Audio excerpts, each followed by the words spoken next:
de juicio. Estas son las tres cosas que usted nunca entenderá si no fuera por el Espíritu Santo: pecado, justicia y juicio. Alguien podrá decirme: bueno, Pastor Adrián, eso me parece sencillo. Espere y escúcheme.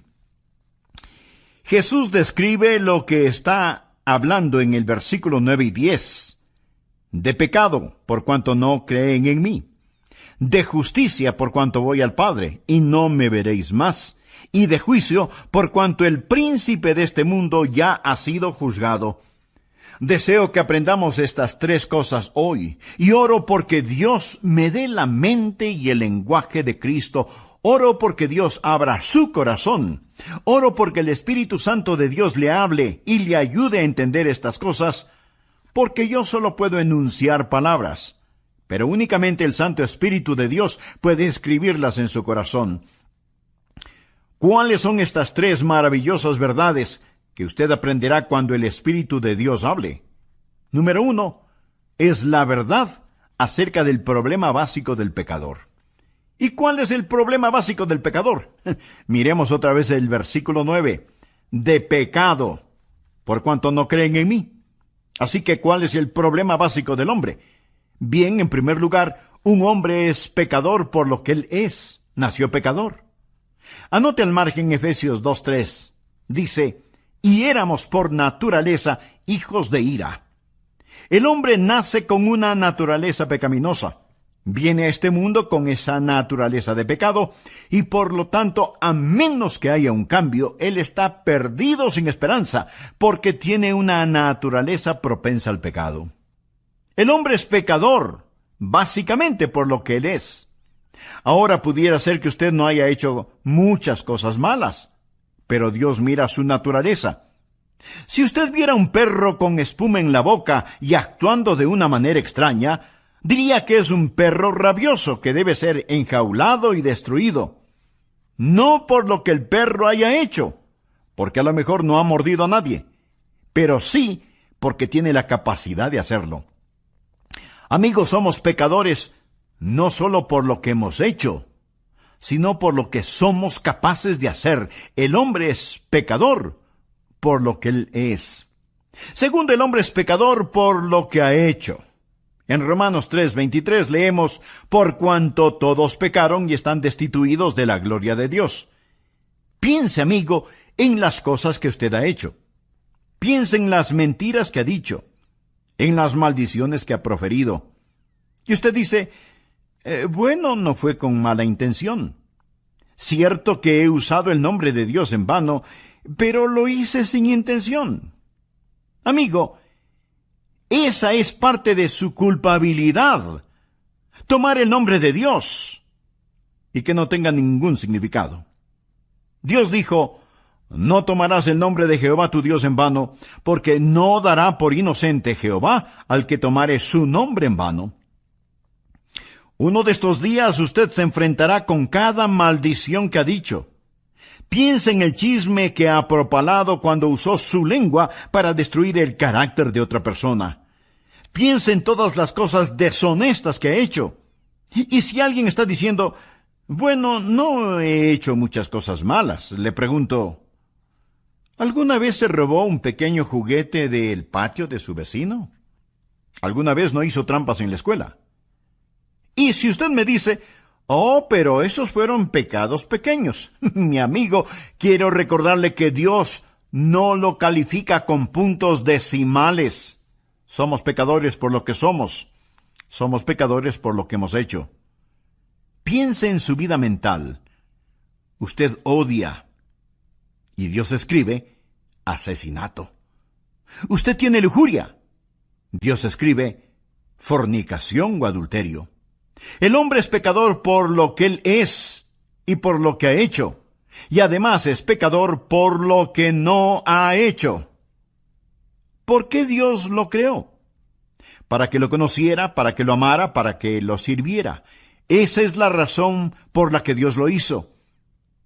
Si es que usted no lo conoce, no lo ama, no le sirve, entonces usted ha estado caminando en esta fructífera tierra de Dios, comiendo del alimento de Dios, usando el calor del sol de Dios y respirando el aire de Dios, sin darle a Dios lo que le pertenece, o sea, su gloria.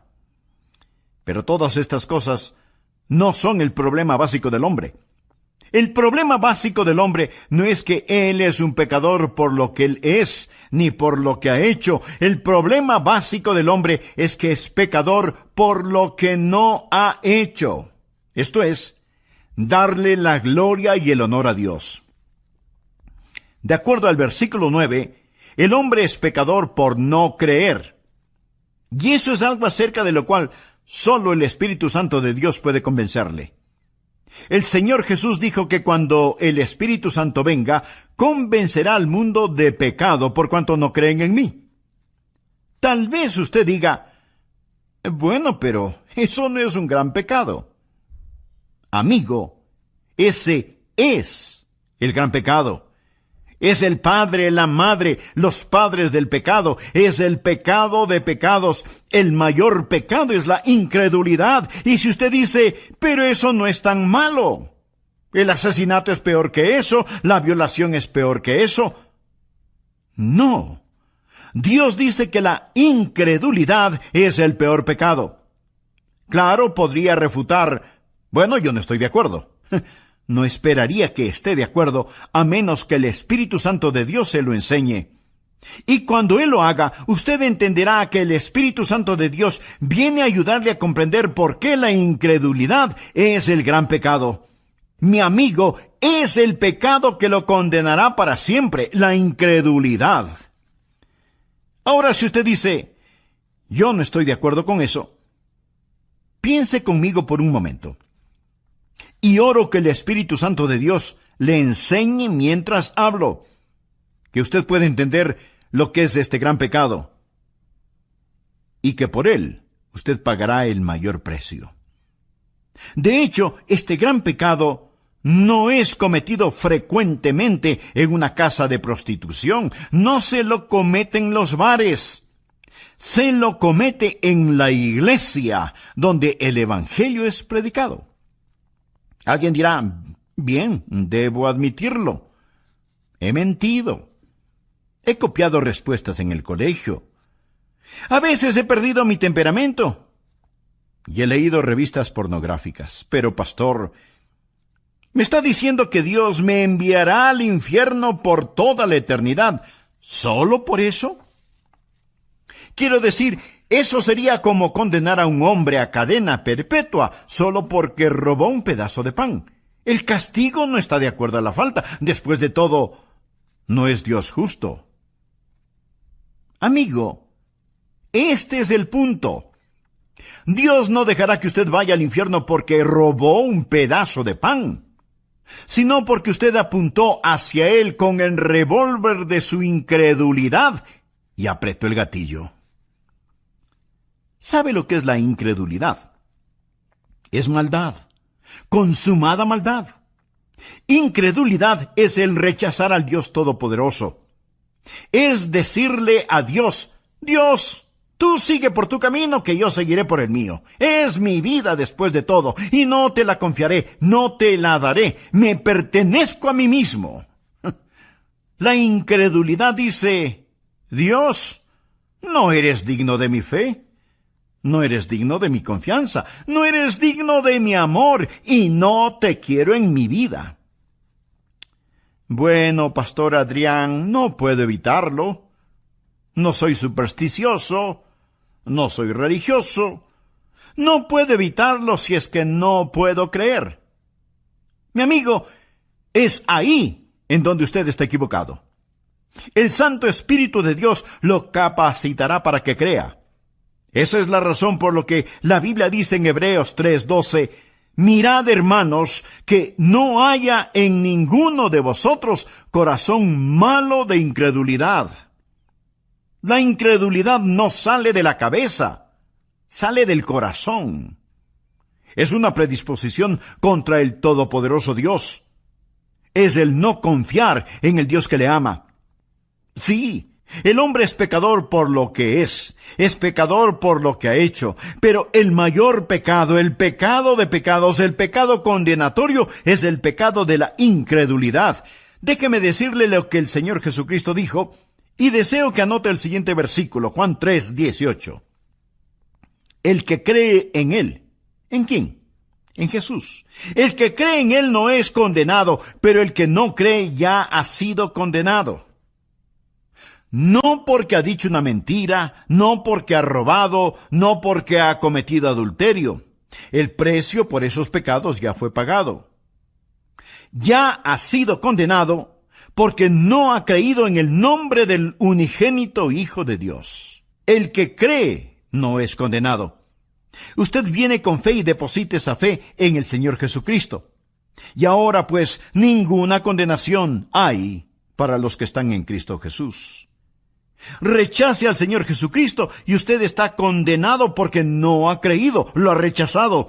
Ese es el mayor pecado y con él viene el castigo más grande. Ahora aquí está la segunda verdad, que no entenderá sino hasta cuando el Espíritu Santo de Dios se le enseñe.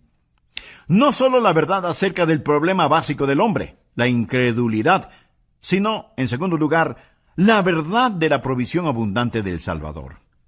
¿Y cuál es la verdad sobre la provisión abundante del Salvador? El Espíritu Santo ha venido. Cuando Él habla de justicia. Jesús dijo, por cuanto voy al Padre, y no me veréis más. ¿Cuál es la provisión abundante del Salvador? Usted dirá, Él vino a sanar. No. Él vino a enseñar. No primordialmente. Entonces usted dice, Él vino para ayudar a los pobres. No, mi amigo. Él vino a buscar y a salvar lo que se había perdido. Él vino como Salvador. Vino a proveer justicia. ¿Me escuchó? Vino a proveer justicia. Nacido de una virgen, vivió una vida sin pecado y tomó mi pecado y su pecado sobre sí mismo. Fue colgado en una cruz y con su sangre pagó la deuda del pecado. Lo pusieron en una oscura tumba, resucitó al tercer día, ascendió a los cielos. Todo lo que él vino a hacer lo cumplió. Hablando a su Padre, Jesús dijo, he acabado la obra que me diste que hiciera. Ahora pues, Padre, glorifícame tú al lado tuyo con aquella gloria que tuve contigo antes que el mundo fuese. ¿Qué es lo que está diciendo Jesús? Dice, he terminado el trabajo que me encargaste.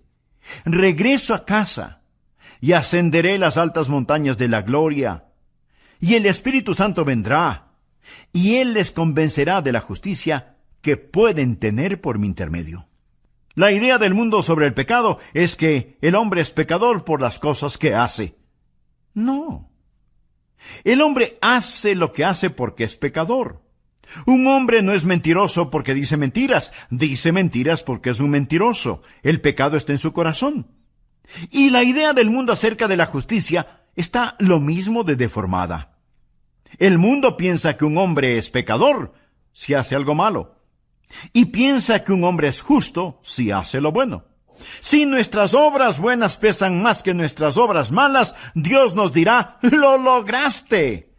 Si lo malo pesa más que lo bueno, Él simplemente nos dirá, fallaste. Esa es la idea del mundo acerca de la justicia. Pero deseo que escuche lo que dicen las Escrituras. Dios habla acerca de su pueblo Israel, y esto es lo que Él dice en Romanos 10:3. Porque ignorando la justicia de Dios y procurando establecer la suya propia, no se han sujetado a la justicia de Dios. Pensemos por un momento. Si usted pudiera ser presentado como justo delante de Dios por hacer buenas obras, o dar dinero, o ayudar a los pobres, o por ser religioso y bondadoso, si usted pudiera ser tenido como justo por hacer eso, escúcheme ahora atentamente. ¿Por qué tuvo que morir Jesús? ¿Por qué tuvo que sufrir en la cruz? Si usted pudo haberse salvado por sus propias justicias. Quiero que piense que si usted pudo haberse salvado por sus buenas obras, entonces el Calvario fue la equivocación más colosal de todas las edades. Piense en eso. Pablo dice lo siguiente en Gálatas 2:21. No desecho la gracia de Dios, pues si por la ley fuese la justicia, entonces por demás murió Cristo. ¿Qué significa eso? Cuando usted trata de ganar su salvación, está frustrando la gracia de Dios. Pues si por la ley fuese la justicia, entonces por demás murió Cristo. ¿Quiere decir Cristo que Él murió en vano? ¿Que murió por nada? Si usted pudiera por guardar los 10 mandamientos, ese es el significado de la ley, si usted pudiera construir su camino hacia el cielo, dígame, mi amigo, ¿por qué murió Jesús? ¿Cuál es el propósito de la cruz? ¿Me quiere decir que Dios permitió que su querido y precioso Hijo muriera en indescriptible agonía sobre esa cruz, cuando usted pudo haberse salvado sin ella? Dios dejó que su Hijo muriera. Mi amigo, si eso es verdad, yo odiaría el encontrarme con ese Dios en un callejón oscuro. Yo no tendría respeto por un Dios que pudo permitir que Jesucristo muriera de esa manera, sobre una cruz, que fuera masacrado sobre una cruz romana, cuando usted pudo haberse salvado solo siendo bueno. Mire nuevamente el versículo. Pues si por la ley fuese la justicia, entonces por demás murió Cristo. Pero la mayoría de las personas en nuestros países son ególatras, que se ufanan mientras van rumbo al infierno. Se ufanan de ser demasiado buenas como para ser condenadas. Solo el Espíritu Santo de Dios le podrá convencer a usted de que el gran pecado es el pecado de la incredulidad. Solo el Espíritu Santo de Dios le podrá convencer de que usted no tiene ni la mitad de un aleluya de oportunidad para irse al cielo, aparte de la sangre derramada del Señor Jesucristo. Y si usted me dice, bueno, Pastor Rogers, yo soy una buena persona. Déjeme decirle lo que Dios dice acerca de usted. Anote el siguiente versículo. Isaías 64:6. Si bien todos nosotros somos como suciedad y todas nuestras justicias como trapo de inmundicia. No habla de sus malas obras. Habla de sus buenas obras. A los ojos de Dios son como trapos de inmundicia. Esta es la palabra que describe lo que utilizaban para cubrir las lacras purulentas de los leprosos. Todas nuestras justicias son como trapos de inmundicia. Solo el Espíritu Santo de Dios puede enseñarle a usted eso. Usted puede cometer un mortal error al depender de sus autojustificaciones en vez de depender de la justicia de Cristo. Ahora, cuando usted cree en el Señor Jesucristo, ¿qué es lo que Él hace? Primero, Él cambia lo que usted es. El momento que usted cree en Él, recuerde, hemos dicho que un hombre es pecador por lo que Él es. Bien, Jesús cambia lo que ese hombre es. Los creyentes no son solo buenas personas, son criaturas nuevas, de modo que si alguno está en Cristo, nueva criatura es. Dios le da una nueva naturaleza. ¿Desea esa nueva naturaleza? Entonces, pídasela al orar de todo corazón. Amigo, amiga, gracias por escuchar El Amor que Vale. Hoy estudiaremos la segunda parte de la enseñanza titulada Cuando el Espíritu habla, tomada del Evangelio de Juan capítulo 16. A manera de repaso, en nuestra última lección vimos que hay cosas que usted nunca aprenderá en la escuela, cosas que nunca...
las resolverá intelectualmente hasta que haga a un lado su orgullo y permita que Dios, el Espíritu Santo, le hable acerca de 3 extraordinarias verdades. Veámoslas.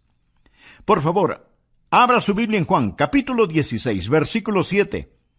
Jesús está hablando de su ascensión al cielo y de la venida del Espíritu Santo a la tierra y dice: pero yo os digo la verdad, os conviene que yo me vaya, porque si no me fuere, el Consolador no vendría a vosotros, mas si me fuere, os lo enviaré. Ahora la palabra consolador es la palabra que significa defensor o abogado.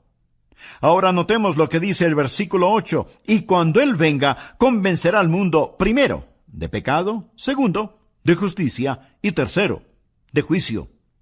Estas son las 3 cosas que usted nunca entenderá si no fuera por el Espíritu Santo: pecado, justicia y juicio.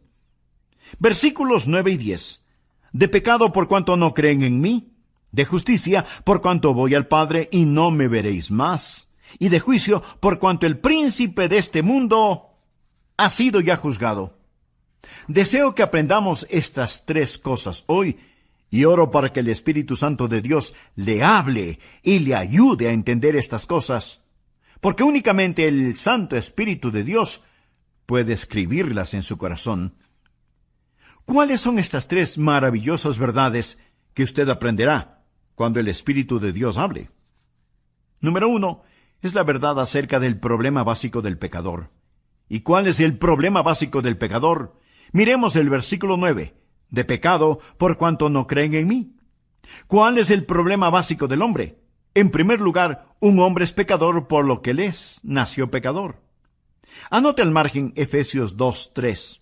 Y éramos por naturaleza hijos de ira.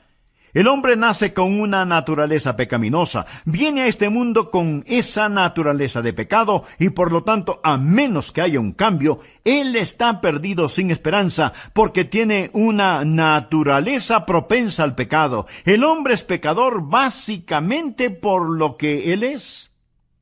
Ahora pudiera ser que usted no haya hecho muchas cosas malas, pero Dios mira su naturaleza. Amigo, somos pecadores no solo por lo que hemos hecho, sino por lo que somos capaces de hacer. El hombre es pecador por lo que él es. Segundo, el hombre es pecador por lo que ha hecho. En Romanos 3:23 leemos: por cuanto todos pecaron y están destituidos de la gloria de Dios. El hombre es pecador por lo que él es y por lo que ha hecho, y además es pecador por lo que no ha hecho. Porque Dios lo creó. Para que lo conociera, para que lo amara, para que lo sirviera. Esa es la razón por la que Dios lo hizo. Si es que usted no le conoce, no le ama, no le sirve, entonces usted ha estado caminando en esta fructífera tierra de Dios, comiendo del alimento de Dios, usando el calor del sol de Dios y respirando el aire de Dios, sin darle a Dios lo que le pertenece, o sea, su gloria. Pero todas estas cosas no son el problema básico del hombre. El problema básico del hombre es que es pecador por lo que no ha hecho. Esto es, darle la gloria y el honor a Dios. De acuerdo al versículo 9, el hombre es pecador por no creer. Y eso es algo acerca de lo cual solo el Espíritu Santo de Dios puede convencerle. El Señor Jesús dijo que cuando el Espíritu Santo venga, convencerá al mundo de pecado por cuanto no creen en mí. Tal vez usted diga: bueno, pero eso no es un gran pecado. Mi amigo, ese es el gran pecado. Es el padre, la madre, los padres del pecado. Es el pecado de pecados. Es el mayor pecado, el de la incredulidad. Y si usted dice: pero eso no es tan malo porque el asesinato es peor que eso y la violación es mucho peor que eso. No. Dios dice que la incredulidad es el peor pecado. El pecado más grande es el de la incredulidad.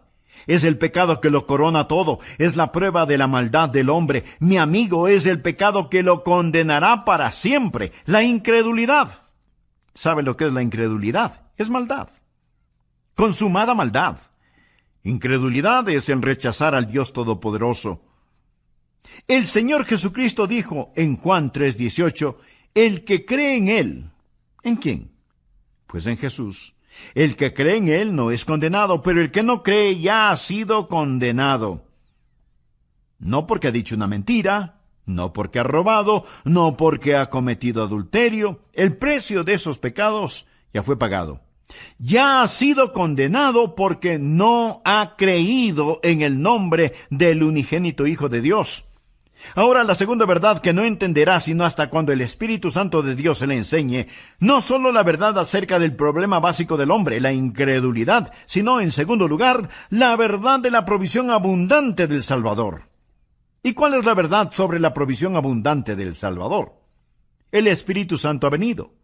Cuando Él habla de justicia. Jesús dijo, por cuanto voy al Padre, y no me veréis más. ¿Cuál es la provisión abundante del Salvador? Usted dirá, bueno, Él vino a sanar. No. Entonces, Él vino a enseñar. No primordialmente. Entonces usted dice, ya sé, Él vino para ayudar a los pobres. No. Mi amigo, Él vino a buscar y a salvar lo que se había perdido. Él vino como Salvador.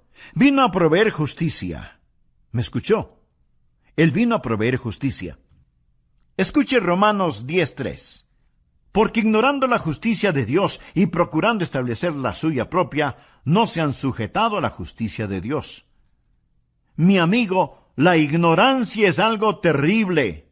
Pero cuando tiene que ver con el cielo o el infierno, no solo es terrible, sino trágico. Porque ignorando la justicia de Dios y procurando establecer la suya propia, no se han sujetado a la justicia de Dios. Su única esperanza de aparecer justo delante de Dios es el trabajo terminado del ascendido Cristo.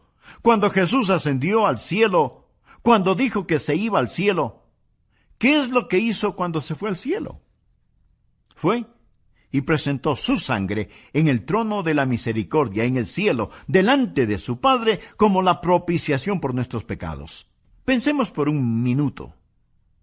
Si usted pudiera ser presentado como justo delante de Dios por hacer buenas obras, o dar dinero, o ayudar a los pobres, o por ser religioso y bondadoso, ¿por qué tuvo que morir Jesús? ¿Por qué tuvo que sufrir en la cruz? Si usted pudo haberse salvado por sus propias justicias. Cuando usted trata de ganar su salvación, está frustrando la gracia de Dios. Pues si por la ley fuese la justicia, entonces por demás murió Cristo. Quiere decir, Cristo murió en vano. Murió por nada. Si usted pudiera guardar los 10 mandamientos y ese es